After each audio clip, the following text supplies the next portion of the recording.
오늘 말씀의 제목은 재림 전 심판이다. 이걸 좀 구체적으로 우리 사경의 교재에 의하면 재림 전 조사 심판이다. 많은 기독교인들이 예수님 믿고 십자가를 믿고 그분의 은혜를 통하여 구원받았으면 되었지, 왜 재림 전에 또 심판을 하는가라는 의문을 많이 갖습니다. 그래서 우리 교단에 유일하게 가르치는, 교단만이 가르치는 이 조사 심판 교리 때문에 많은 사람들이 부담을 안고 떠나갑니다. 뭐 많은 사람이라기보다 몇 사람들이요. 그 가운데 대표적인 사람이 우리 이상구 박사입니다. 하나님의 사랑과 자비와 그 인자함을 강조하기 때문에 이 엄숙한 심판에 대해서는 그가 받아들이기를 참 거절합니다. 그전에도 그런 변들이 좀 있었지만, 그래서 오늘 이 성경 말씀에 기록된 재림 전에 과연 심판이 또 있는가를 좀 살펴보는 시간입니다. 저희들이 지난주에 이어서 벌써 네 번째 성경 공부에 가까운 말씀을 전하고 있는데요. 성경 말씀을 통하여 오늘 좀 재림 전에 하나님의 백성들을 심판하는 그런 일들이 있는가를 좀 살펴보면서 왜 이 일이 필요하고 이 일의 목적이 무언가를 살펴보면서 하나님의 뜻을 알아가는 한 시간 되기를 간절히 바랍니다. 먼저 재림 전 조사 심판에 대한 한 성경적인 예화가 있습니다. 마태복음 22장 11절에서 12절에 보면 임금이 손님들을 보러 들어올세 거기서 예복을 입지 않은 한 사람을 보고 이르되 친구여 어찌하여 예복을 입지 않고 여기 들어왔느냐 하니 그가 아무 말도 못하거늘. 이런 글이 있습니다. 임금이 잔치를 배설하고 많은 사람들을 초청합니다. 근데 많은 사람들이 그 초청에 응하지 않습니다. 임금의 초청에도 불구하고 나는 땅을 사서니 농사를 지어야 되고, 나는 결혼해서 내 신부를 위해서 살아야 되고, 나는 사업을 위해서 뭐 해야 되고, 이렇게 핑계를 대면서 임금의 잔치에 초청하지 않습니다. 여러분, 이 예화의 의미가 뭘까요? 우리 하나님께서는 이 죽어가는 백성들을 살리시기 위해요, 예수 그리스도를 보내시고 말씀의 잔치를 통하여 그들에게 살리기 위해, 그들을 살리기 위해서 잔치에 부름을 받았지만 많은 사람들이 이 땅에 사는 삶 때문에, 그 삶이 즐겁든지 바쁘든지 그 삶 때문에 예수님의 초청에 응하지 않음을 가르치고 있습니다. 그래서 임금이 그 백성들에게 이제는 아무 데나 가서 누구든지, 뭐 몸이 상한 사람들이든지 아프든지 병든다든지 배우지 못하니 다 불러오라 그럽니다. 그러니까 많은 사람들이 왔어요.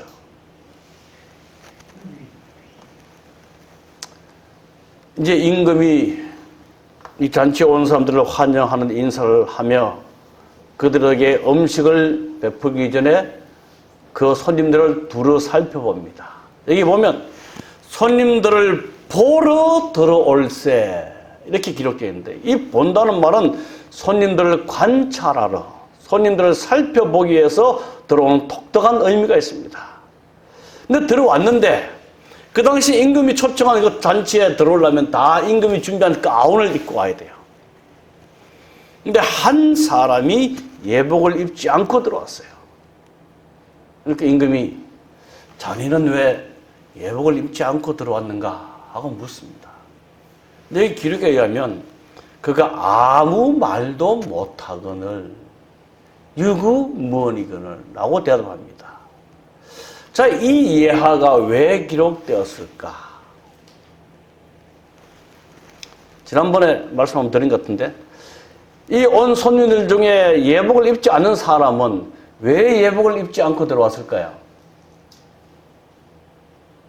임금이 모든 사람들을 위해서 예복을 입으라고 다 준비해놨는데 예복을 입지 않고 들어왔어요. 이 사람은 어저께 저기 닥스에 가가지고 좋은 옷을 하나 샀거든요. 그래서 임금이 주는 옷보다 내 옷이 더 좋기 때문에, 좋다고 생각했기 때문에 그곳에서 임금이 주는 가운을 입지 않고 들어왔습니다. 그런데 임금이 둘러보니까 임금의 뜻을 따르지 않는 한 사람을 이렇게 찾아냅니다. 그래서 종들을 명하여 그들을 끌어내라고 얘기합니다. 그래서 그 사람이 끌어내음을 당하고 그 잔치에 합석을 하지 못하게 됩니다. 여기에 임금이 잔치를 베풀기 전에 손님들을 보러 들어올세라는 이 말씀은 그 잔치에 들어온 사람들을 잘 살펴고 관찰하는 의미가 있습니다. 이 내용의 의미가 뭘까? 해석을 좀 보면 잔치 자리에서 임금이 손님을 심사하는 일은 심판을 표상한다. 복음잔치에 참석하는 손님들은 하나님을 섬긴다고 하는 자들이며 생명책에 저희 이름이 기록된 사람이다. 그러나 그리스도인이라고 자칭하는 사람들이 다 참된 제자는 아니다. 최후의 상급을 주기 전에 누가 먼저 의인의 유업을 받을 자격이 있는지를 결정해야 한다. 이러한 결정은 그리스도께서 구름을 타고 재림하시기 전에 있어야 할 것이다. 그분이 재림하실 때에 그가 줄 상이 그에게 있어 각 사람에게 그의 일한 대로 갚아주실 것이기 때문이다. 이 예화는 심판을 표상한다 그럽니다. 그러므로 예수님이 재림하시기 전에 각 사람의 행위가 결정될 것이며 그것에 따라 그리스도를 따르는 각 사람의 상벌이 결정될 것이다. 하늘 궁중에서 진행되는 조사 심판은 사람들이 이 땅에 살고 있는 동안에 행해진다. 예수님을 따른다고 공언하는 모든 사람들의 생애는 하나님 앞에서 다 심사를 받게 된다. 모든 사람들은 하늘책에 기록된 대로 심사를 받게 되고 그 행위에 따라 각 사람의 운명이 영원히 결정된다. 여러분, 이 판결이 내려질 때는 이미 이전에 다 사전 심리가 들어갑니다. 그러니까 다 이렇게 조사해보고 판결을 내립니다. 우리 주님께서 재림하시는 그 순간은 이미 판결의 순간이에요. 구원받을 사람은 다 정해져 있고 구원받지 못할 사람은 다 정해져 있습니다.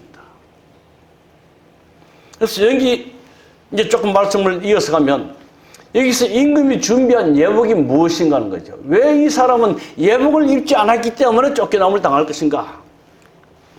이 예복은 하나님이 입혀주시는 의의 옷, 구원의 옷이며 침례 요한과 예수께서 천국에 들어가는 조건으로 말씀하신 회개와 믿음이라는 옳은 행실이다.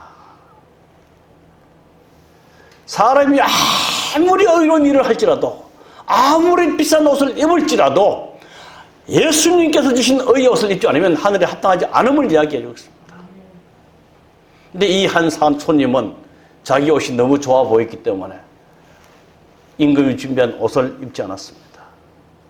하늘나라는 자기의 선행으로 자기의 의로운 옳은 행위로 갈 수 없음을 보여주고 있으며 반드시 십자가를 통한 입혀주신 의의 옷, 회개와 믿음의 행실이라는 것을 통해서 입혀주시는 예복을 가지고 하늘에 갈 수 있음을 말해주고 있습니다.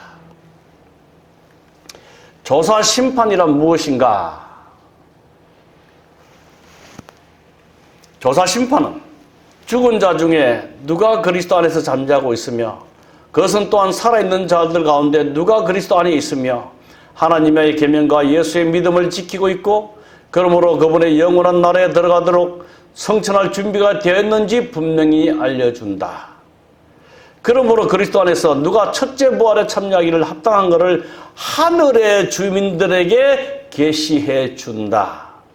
이 심판은 예수님을 믿는 자들을 구원함으로써 하나님의 공의를 옹이한다. 그것은 하나님께 충성해 온 자들이 하늘나라를 얻을 것을 선언한다. 이 그리스도의 봉사가 끝나면 재림 전에 인간을 위한 은혜의 기간도 끝난다. 많은 분들이 예수님이 부활하신 후에 지금 뭐 하실까? 1844년 이후에 하늘 지성소에 들어가셔서 주님을 섬기다가 죽은 자들, 혹은 지금 살아있으면서 주님을 섬기는 자들을 위해서 그분은 우리를 위해 변호하고 계십니다. 그리고 누가 하늘에 가기에 합당한 자인지 그것을 온 우주 앞에 공개하는 일을 지금 하고 있습니다. 조사 심판의 내용이 무엇인가? 실제로 조사 내용은 그 사람이 진정으로 의롭다 하심을 받았는가 하는 것이다. 하나님께서는 그리스도를 개인의 구주로 받아들인 사람을 그리스도의 의의 품성으로 옷 입혀주신 후 그가 옷 입은 그 품성을 근거로 그를 의롭다 칭하신다. 이로 인해 그는 하늘 법정에서 무죄 판결을 받고 온 우주 앞에서 하나님의 자녀로 확정된다. 여러분이 재림전 심판은요, 내가 개인이 구원받는 그 일을 십자가에서 이루는 일 그 외에 온 우주 앞에서 이루어진다는 사실을 꼭 기억하시기 바랍니다.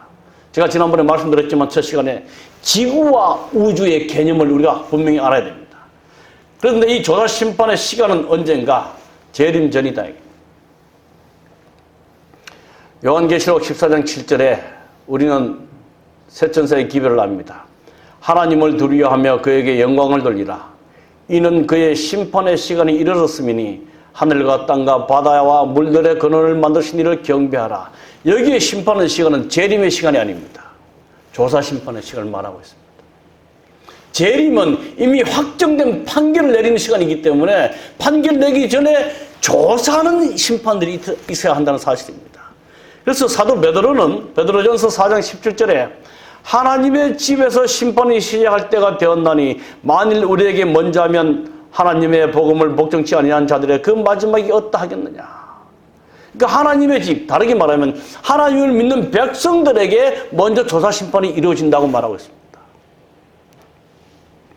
그래서 이 재림전 조사 심판은 온 우주 앞에 타락한 지구에 사는 그 죄인들 가운데 그가 그리스도를 믿음으로 어떻게 구원을 받을 수 있는지를 보여주는 심판이라는 사실입니다. 근데 이게 성경에 그렇게 분명한데도, 그렇게 정말 분명하게 기록되었는데도 이 사실을 믿기를 두려워하는 사람이 있습니다. 구원의 확신이 없기 때문에. 재림전 조사 심판 보면 하늘 지성소에서 행해지는 그리스도의 봉사 사업이다. 우리의 대제사장께서는 하늘 천사들의 시위 아래 지성소에 들어가 하나님 앞에 서서 인류를 위한 마지막 봉사, 곧 조사 심판의 사역을 하시고 속죄의 은사를 입을 자격이 있는 모든 사람을 위하여 속죄 사업을 하시게 된다. 오늘 가정 공부에 이 대속죄일이 된 게 나옵니다. 그죠? 이 조사 심판은 대속죄일에 대한 심판입니다. 이스라엘 백성들이 매일매일 그들이 죄를 지으면 양을 가지고 가서 용서를 구하고 죄를 용서받습니다. 근데 그러면 끝났지. 왜 7월 10일 대속죄일을 날을 정해서 온 이스라엘 백성들과 나라와 제사장이 용서를 받는 그런 대속죄일이 필요한가 하는 것이죠. 여러분, 대속죄일의 아주 특징적인 일은 그 모든 죄를 누구에게 가져갑니까? 아사셀 양에게 가져갑니다. 그 양은 사단을 상징하는 양입니다. 그래서 그 사단에 상징하는 양이 모든 이스라엘 백성들의 죄를 다 짊어지고 광야에 가서 죽임을 당합니다.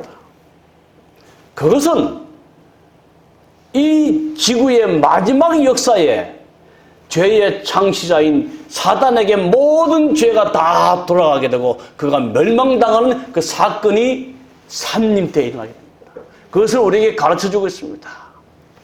그래서 재림전 조사 심판은 지금 하늘 지성소에서 행하시는 그리스도의 봉사 사업이다. 그게 오래전에 이스라엘 백성들의 성소 제도를 통해서 우리에게 분명히 가르쳐 주었습니다. 재림전 심판의 대상은 성도들을 위한 심판이다. 재림전 조사 심판은 신자들, 곧 하나님의 백성임을 공언하는 사람들만 그 대상으로 하는데, 이는 이 심판이 그분의 백성들을 위한 심판이기 때문이다. 악인들에 대한 심판은 이와는 별도로 천년기 이후에 행해진다. 언제 행해지는지 나중에 좀 말씀을 드리겠습니다. 그래서 다니엘서 7장 21절 22절에 보면 이 조사 심판에 대해서 이렇게 설명해 놓고 있습니다. 내가 본 적 이 뿔이 성도들로 더불어 싸워 이겼더니, 여기 이 뿔은 작은 뿔, 사단의 세력, 용의 세력을 상징합니다. 이 용의 세력이 성도들과 싸워서 성도를 이깁니다. 그런데 옛적부터 항상 계신 자가 와서 지극히 높으신 자의 성도, 사단 뿔에 의해서 고난받고 핍박받은 성도들을 위하여 신원하셨고 때가 이르며 성도가 나를 얻었더라. 이 말씀을 개정개혁에는 내가 본 적이 이 뿔이 성도들과 더불어 싸워 그들에게 이겼더니 옛적부터 항상 계신 이가 와서 지극히 높으신 이의 성도들을 위한 원한을 풀어주셨고, 여기 신원하셨다는 이 말은 성도들의 원한을 풀어주셨고 때가 이르며 성도들이 나라를 얻었더라. 그래서 이 조사심판은 우리 예수님께서 하늘 지성소에 들어가셔서 그를 섬기는 모든 자들, 용의 사단의 핍박에 의해서 고난받는 자들에게 정말 그들을 위해서 옹호하시는 심판이라는 사실을 우리에게 가르쳐주고 있습니다. 근데 이런 심판은 무엇에 근거한 심판인가? 심판은 책들에 의한 심판이다. 그래서 대쟁투 480쪽에 보면 하늘에는 사람들의 이름과 그 행위를 기록한 책들이 있는데 그것들에 의하여 심판의 판결이 결정된다. 그 책들은 생명책이 있고 기념책이 있고 죄책이 있습니다. 이 생명책은 구원받을 자들의 이름이 기록되어 있는 책입니다. 기념책은 구원받을 자들의 삶이 선한 행위가 다 기록되어 있습니다. 죄책은 악인이든 선인이든 지은 모든 죄가 다 기록되어 있습니다. 여러분 놀랍죠? 우리의 삶이 그냥 사람이 안 보면 끝나는 게 아닙니다. 모든 것이 다 기록되어 있다는 사실이에요. 그래서 하늘의 법정에서도 우리 죄인들을 멸망하고 의인들을 구원하는 모든 그 근거들이 책에 기록된 기록에 의해서 한다는 겁니다. 이 땅의 심판도 책들에 근거한 심판입니다. 하늘의 심판도 책에 근거한 심판입니다. 어떤 사람이 구원받을지, 어떤 사람이 못 받을지 다 책에 근거한 것들을 가지고 온 우주 앞에 심판을 진행합니다. 그런데 하나님의 입장에서는 책이 필요가 없습니다. 모든 것을 다 아시는 분인데. 그런데 온 우주의 거민들은 하나님만큼 지혜로운 거민들이 아니거든요. 그래서 그들에게 합당한 근거를 제시함으로 이 사람이 어떻게 죄인이었다가 그리스도의 보혈을 믿고 하늘나라에 들어올 수 있는지를 근거로 보여주는 게 이 책들입니다. 그래서 다니엘서 7장 10절에 보면 심판을 베푸는데 뭐들이 표여 있더라? 책들이 표여 있더라. 다시 계시록 20장 12절에 보면 또 내가 보니 죽은 자들이 큰 자나 작은 자나 그 보좌 앞에 서 있는데 책들이 펴 있고 또 다른 책이 펴졌으니 곧 생명책이라. 그러면서 20장 15절에 누구든지 생명책에 기록되지 못한 자는 불못에 던져지리라. 그래서 우리를 심판하는 데는 책들이 있는데 첫 번째는 생명책이 있습니다. 이 생명책은 오직 어린 양의 생명책에 기록된 자들만 들어가리라. 생명책은 구원받은 자들의 이름이 기록된 책입니다.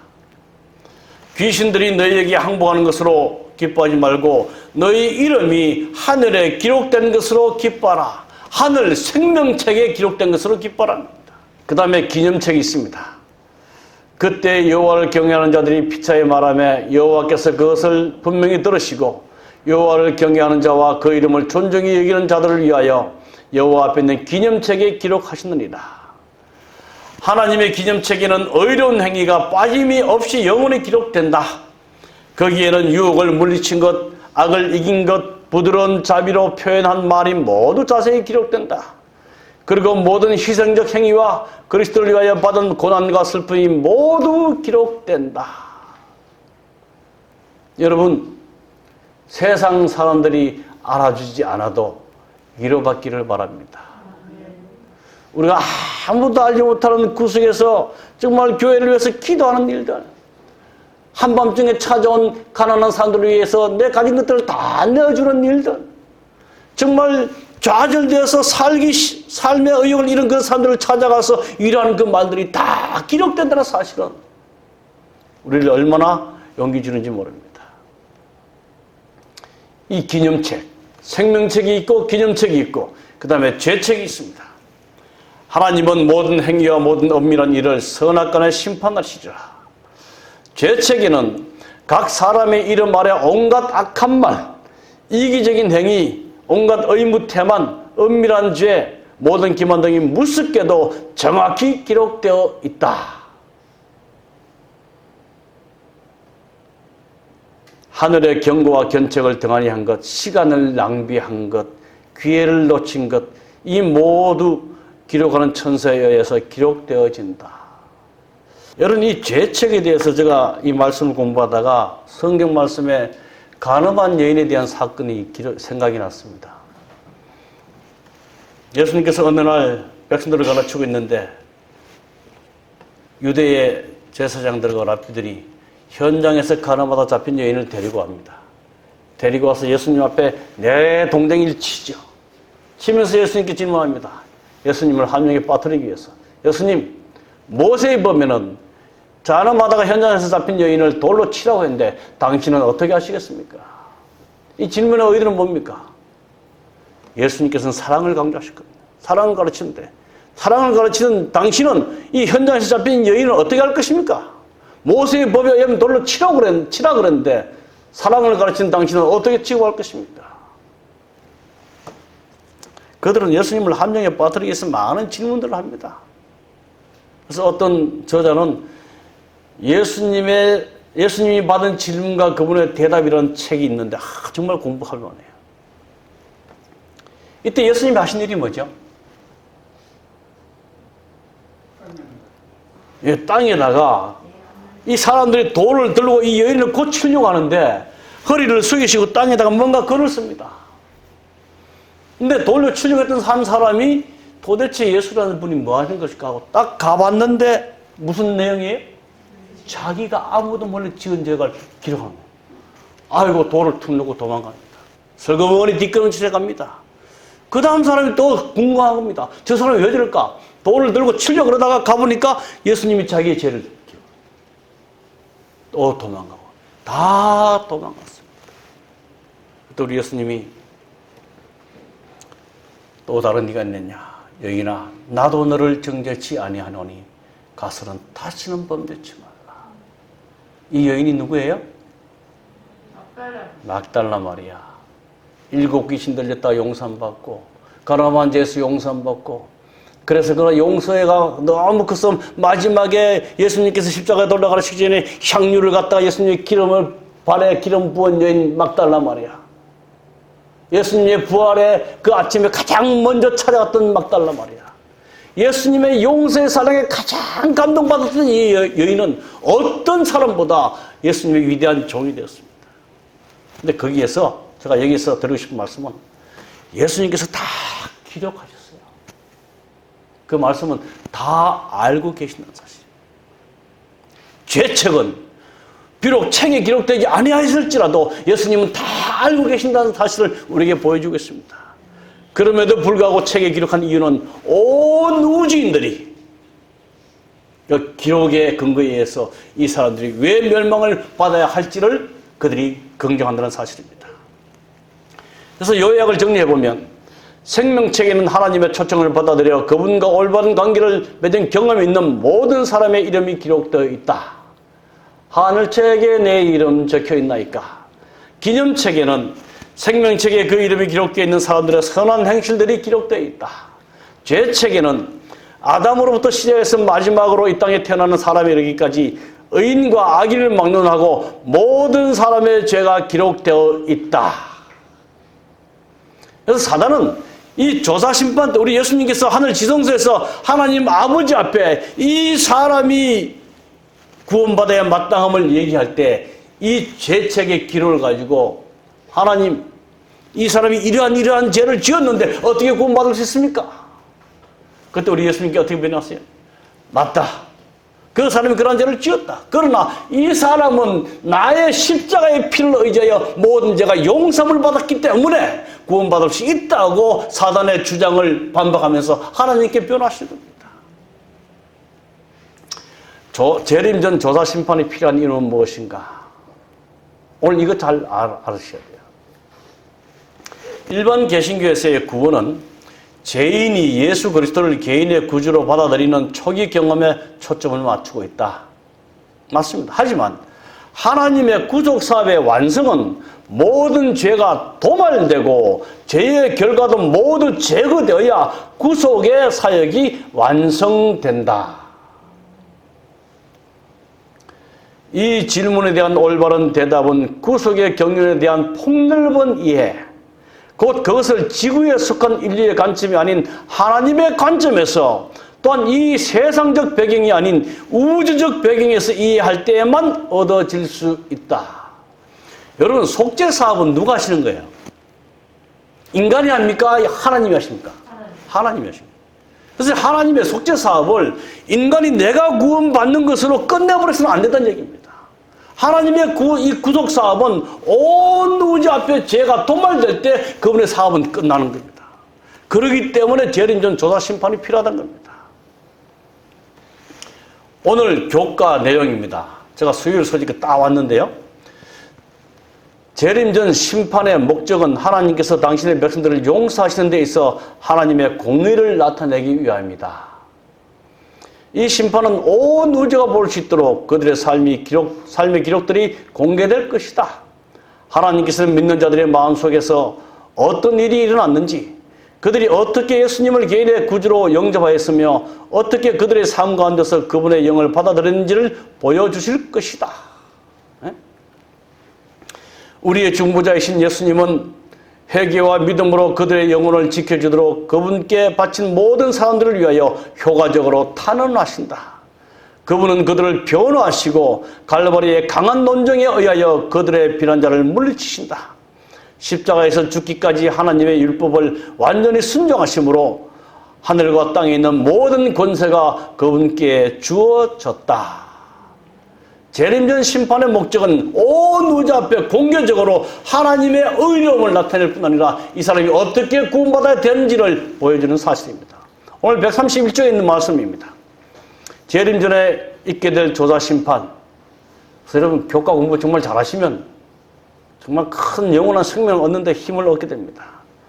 조사 심판과 죄의 도말은 주님의 재림보다 먼저 이루어져야 한다. 제가 이 말씀이 기중에서 오늘 아침에 막 집어넣었어요. 죽은 자들은 책들에 기록된 대로 심판을 받아야 하므로 그들의 사건이 심리되는 조사 심판이 마치기 전에는 그들의 죄가 도말될 수 없다. 그리고 조사 심판이 마치면 그리스도께서 오실 것이다. 그리고 그분께서는 그때의 모든 사람에게 행위대로 갚아주실 것이다. 여기서 행위는 그 사람이 어떤 선악간의 행위가 아닙니다. 회개와 죄 용서에 대한 행위를 말씀해 주고 있습니다. 그래서 이 심판은 우주 앞에 공개되는 심판이다. 계속 나옵니다. 하나님의 타락하지 않은 피조물들은 전지한 존재들이 아니다. 그들에게는 마음을 읽을 수 있는 능력이 없다. 이 때문에 그리스도의 재림 전에 거짓된 자들로부터 참된 자들을 구별하여 내고, 또한 이 일을 흥미 깊게 바라보고 있는 우주의 거민들에게 신실히 믿는 자들을 위한 하나님의 구속 사업에 나타나 있는 그분의 공의를 보여주기 위하여 심판이 행하여져야만 한다. 온 우주 앞에 공개되는 심판이 조사 심판입니다. 지금 하늘에서 진행되고 있습니다. 그 다음에 이 조사 심판은 구원을 확정하는 심판이다. 이것 때문에 많은 사람들이 의심합니다. 그러면 우리가 십자가를 믿음으로 우리 구원의 확신이 없는가? 이 구원의 확정은 내 개인이 된 구원의 확정이 아니라 온 우주 앞에 확정시키는 확정이라는 겁니다. 그러니까 우리의 구원이 얼마나 확실한지를 우리에게 보여주는 심판입니다. 재림전 조사 심판은 우리의 구원을 온 우주 앞에서 객관적으로 확정하는 심판이다. 이 심판을 통해서 하나님의 영원한 나라의 시민권을 받을 수 있는 우리의 자격이 증명된다. 따라서 이 심판의 결과로 우리는 온 우주 앞에서 우주 가족의 일원으로 확정된다. 여러분, 상상 좀 해보셨습니까? 우리가 구원받아 하늘에 가면 우리를 환영하는 하늘의 무리들이 있을 겁니다. 죄를 알지도 못하는 하늘의 무리들이 있을 겁니다. 그들이 우리를 환영하게 되고 우리가 그 우주의 가족의 일원으로 죄와 싸워 승리한 사람으로 우리는 살게 될 것입니다. 그래서 요한계시록 3장 5절에 보면 이런 말씀이 있어요. 이기는 자는 내가 그 이름을 생명책에서 결코 지우지 아니하리라. 재림전 조사 심판은 하나님의 자녀들에 대한 마지막 인치심과도 연관되어 있다. 사람이 어렵다는 것이 확정되어 그의 죄가 모두 도말되는 그때 그는 살아계신 하나님의 인으로 인치심을 받게 된다. 하나님께서는 인치심을 통하여 그 사람이 영구히 그분의 소유임을 온 우주 앞에 선포하신다. 생각만 해도 가슴이 설렙니다. 비록 우리가 지금 이 땅에서 죄의 고난과 우리의 부족함 때문에 많은 어떤 삶의 그 실망감, 쓰라림을 경험하지만 정말 이 조사심판이 마치고 우리 주님께서 당신의 백성들을 데리러 오시고 우리가 하늘에 이르게 되면 온 우주 앞에 우리는 하나님의 것이라는 선포를 듣게 될 때 우리의 기쁨은 더없이 크게 될 것입니다. 그리고 세 번째, 이 심판은 죄의 도말을 위한 심판이다. 죄의 용서와 죄의 도말은 다른 개념이다. 죄인이 구원을 받는 데는 죄를 용서받는 것으로 충분하다. 맞습니까? 네. 죄인이 구원을 받는 데는 죄를 용서받는 것으로만으로 충분하다. 그러나 하나님 편에서는 죄인이 용서를 넘어서 우주에서 시작된 데를 우주 앞에서 도말하시는 것이다. 이게 대속죄를 가르치는 교리입니다. 요거 보시면 쉽게 이제 말씀을 이해하시겠습니다. 하나님께서 행하시는 심판이 세 번째 마지막 단계가 있습니다. 심판은 지금 말씀드린 재림전 조사 심판입니다. 이 재림전 조사 심판은 성도들의 죄가 소멸되고 도멸되는 일입니다. 도말되는 일입니다. 지금 하늘 보좌에서 이루어지고 있는 심판입니다. 두 번째 단계는 뭘까요? 예수님 재림 때 죄인들의 죄가 소멸될 것입니다. 예수님께서 재림하실 때 죄인들은 바다와 바위들을 향하여 내게 떨어져 영광스럽게 오시는 그분으로부터 우리를 가리우라고 부르짖게 됩니다. 재림 때에는 죄인들의 죄가 소멸됩니다. 그러나 조사 심판, 지금 재림전 조사 심판 때는 성도들의 죄가 소멸되고 도말되는 겁니다. 마지막 단계는 언제일까요? 우리가 하늘나라 가면 천년 동안 왕노릇 한다 그럽니다. 들어보셨습니까? 네. 뭐 잘했다고 왕노릇 하죠? 이 땅에서 죄와 싸워 이겼다. 하나님의 은혜로 죄와 싸워 이겼다고 하늘에 가면 왕노릇 한다 그래요. 천년 동안. 우리가 하늘에 가서 왕노릇 하면서 천년 동안 뭐 합니까? 네, 악인들을, 왜 악인들이 구원받지 못해야 함을 우리는 다 조사하고 심판합니다. 그런 다음에 천년기 후에 삼림 때 하늘 새 예루살렘이 이 지구로 내려오는 일들이 벌어지게 될 것입니다. 그때 천년 후에 이제 하늘 새 예루살렘이 이 지구에 내려올 때 그는 죽은 자들이 다 일어나서 하늘 예루살렘과 싸우려고 도전합니다. 그때 하늘에서 불이 내려와서 그들을 온전히 태워버리는 성경의 기록에 하면 영원토록 시간적인 영혼이 아니라 죄를 온전히 소멸하는 하늘에서 불이 내려와서 그들을 다 사르게 될 것이고 하늘 새 예루살렘은 이 땅의 지구에 내려와서 이 땅의 지구가 온 우주의 수도가 될 것이라는 예언이 있습니다. 이 하나님의 심판이 이렇게 세 단계로 나눠지면서 온 우주의 죄가 도말되는 그런 일들이 일어날 것입니다. 이제 말씀을 마치면서 대쟁투의 관점에서 조사심판이 갖는 세 가지 중요한 의미. 첫째, 하나님의 자녀의 구원을 우주 앞에 공식적으로 확정한다. 죄인에 대한 하나님의 구원의 정당함을 증명한다. 심판의 궁극적인 목적은 죄 용서뿐 아니라 죄의 뿌리를 제거하는 것임을 우리에게 가르쳐주는 것입니다. 사랑하는 성도 여러분, 이 땅의 일도 판결 전에 조사가 있습니다. 하늘의 일도 이 땅의 사람들이 이해할 수 있는 방법으로 우리 하나님께서는 처리해 주십니다. 얼마나 감사합니까? 하나님의 편에서는 아무것도 필요 없지만 우리 우주의 국민들과 이 땅의 죄인들조차도 하나님의 심판의 방법을 이해할 수 있는 방법으로 치료해 주신다는 하나님의 자비를 저는 생각할 때 너무나 감사합니다. 이런 것들을 잘 기억하셔서 우리가 배우는 하나님의 말씀의 교리들이 정말 확실하게 정립되어서 우리의 믿음의 삶이 흔들리지 않게 되기를 간절히 바랍니다. 이제 세상의 징조들을 바라볼 때 구원의 소식을 전할 날이 얼마 남지 않았습니다. 정말 열심히 복음을 전하는 일에 참여하시고 또 내 자신의 삶을 돌아보면서 이제 우리 예수님께서 하늘 지성소에서 나오시면 곧바로 재림하시는데 그 시간이 불가할 만하지 않음을 저희들이 피부로 너무 느끼게 됩니다. 이러한 때 죄와 싸워 승리하는 삶을 위해서 하나님께 은혜와 능력을 간구하며 죄와는 상관없는 삶을 살아가시다가 정말 우리 주님 당신의 선택한 무리들을 데리러 오실 때 그 자리에 다 함께 있게 되기를 간절히 바라면서 오늘 말씀을 마치겠습니다.